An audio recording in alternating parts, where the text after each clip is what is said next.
Good morning, everyone, and thank you very much for joining us today. Our purpose, as you know, is to strengthen our collective response to the climate crisis. No challenge will have a more significant impact on the world or require a greater level of international cooperation. And no challenge ranks higher on the list of global priorities for this administration. Since we convened this group in April at the Leaders Summit, the international scientific community has issued a stark warning.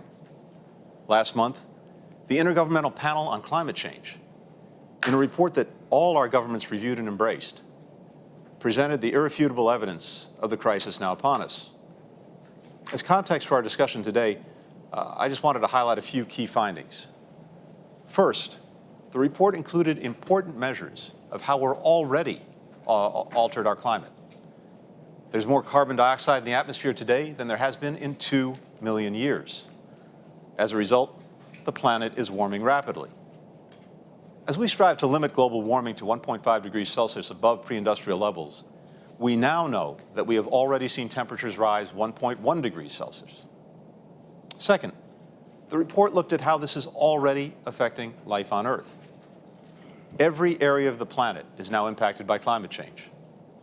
Many of the extraordinary weather events we've recently experienced would have been, and I quote, virtually impossible without human-induced warming. Finally, we know what's needed now. To keep warming below 1.5 degrees Celsius over the long term, emissions must fall rapidly this decade, and they must reach net zero around 2050. The good news is this. According to the IPCC, if we do what's required, global temperatures will stabilize in just a couple of decades. We can avert the worst potential consequences of the crisis. That's our charge now. The science is clear, and it's up to the countries assembled here today to lead a decisive global response. With that, it's now my honor to introduce the President of the United States, Joe Biden. It's good to see you all. Good morning. Thank you, Secretary Blinken, and a special thanks to Special Envoy Kerry. John's been a friend for a long time, and I have absolute trust in his leadership on this issue. We're honored to host all of you today as a follow-up to the Leaders Summit Climate we hosted back in April. That summit made good on a commitment that I made to the American people, that the United States would return immediately to the world stage and address the climate crisis. I wanted to show that we're at an inflection point and that there's a real consensus that while the climate crisis poses an existential threat, there is a silver lining. The climate crisis also presents real and incredible economic opportunities to create jobs and lift up the standard of living for people around the world. And I want to thank you and your efforts so far I need to tell you the consequences of inaction, but you all actually know it. It's somewhat presumptuous of me to say this, but over the last 2 weeks, I've traveled across the United States to see the damage and destruction from record hurricanes, record floods, and wildfires. Climate continues to change across Europe, Africa, and Latin America, and you've endured massive flooding. Fires have raged across Australia and the Amazon and the Russian tundra. In Siberia, I found it almost unbelievable. Temperatures reached 118 degrees inside the Arctic Circle. The finding from the new Intergovernmental Panel on Climate Change represents a code red for humanity. And the time to act is really narrowing, as the Secretary just pointed out, to get too close to a point of no return. We don't have a lot of time. So we have to act, all of us. We have to act now.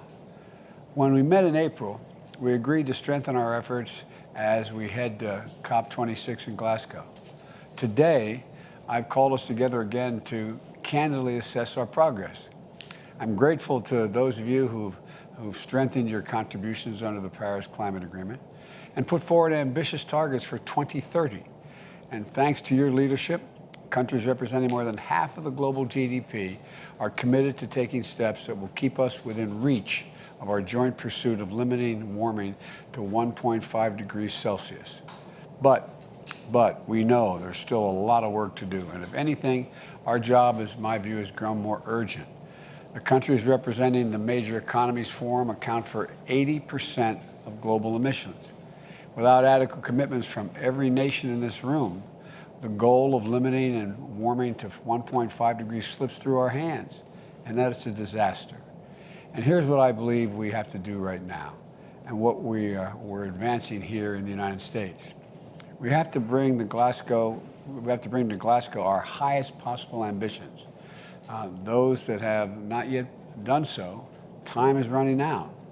For our part in America, I'm working to pass historic investment and to modernize our climate resilient infrastructure, to build a clean energy future that creates millions of jobs and ushers in new industries of the future. As part of this work, the United States is committed to reduce greenhouse gas emissions between 50 and 52% below 2005 levels by the year 2030. And we've set a goal that by 2025, our power sector will be free of carbon. And 2030, 50% of the cars sold in the United States, we believe, should be and must be electric vehicles. A further step we're working with the European Union and other partners to launch is a global methane pledge to reduce global methane emissions by at least 30% below 2020 levels by 2030.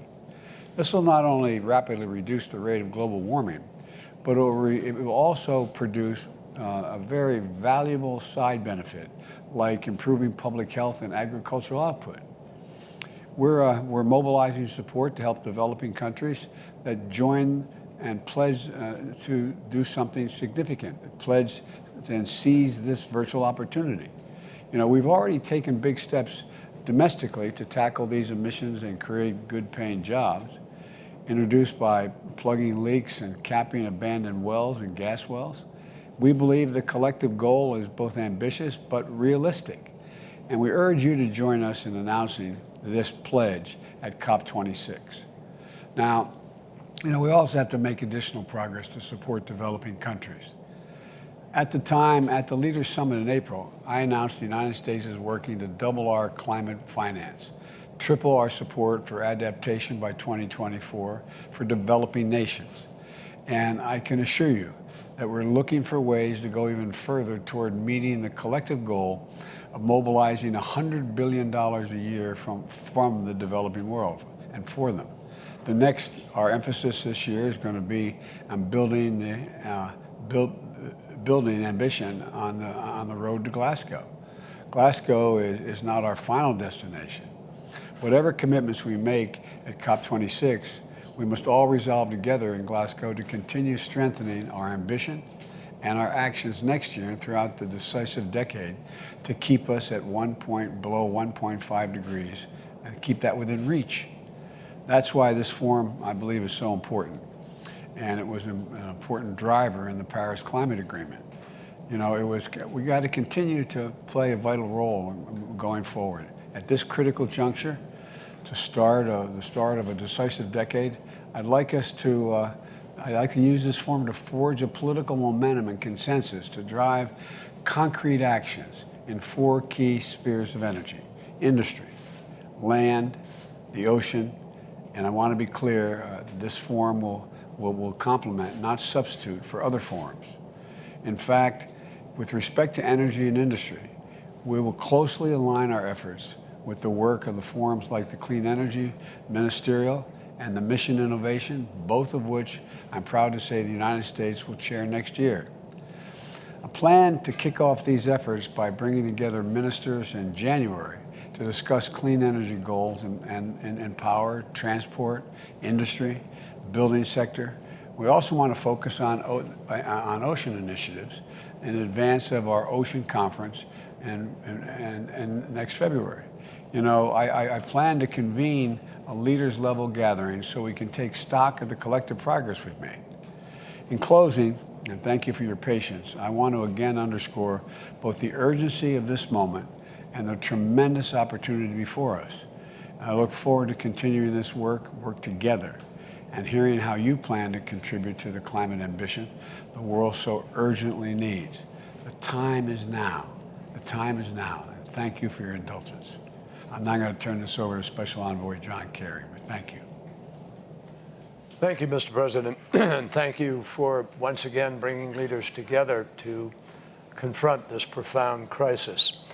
As you've traveled our country in the past few days, Mr. President, visiting communities devastated by the climate disasters, all of us have seen your tremendous commitment to rallying our nation and indeed the world to step up to this challenge. And I am personally pleased and proud to be part of the team and supporting you in this crucial effort.